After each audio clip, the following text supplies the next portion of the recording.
Hey guys, CVS update. I just walked out. All I got was a $2, and I purchased the Biore strips. I only needed one, so they've evidently turned those off.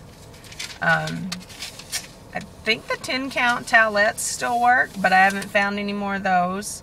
It's not quite a money maker, but it ends up being, they're $2.99 a piece. So, well, for me, this round it would still be a money maker because I only have to buy one, and the last thing I purchased to go with it was the Biore strips. So it'd be like a 2-cent money maker. But if you buy them 2 at a time, I think it ends up being 49 cents.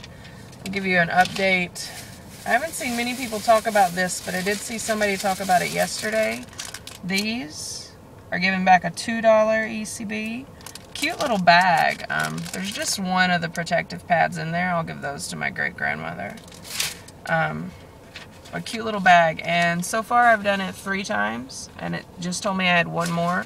Last time this said I did it twice. I had one more, so I did one. And it gives back a $2. At my store it's $1.99. So, you know, not a bad deal. Have a good day. Bye.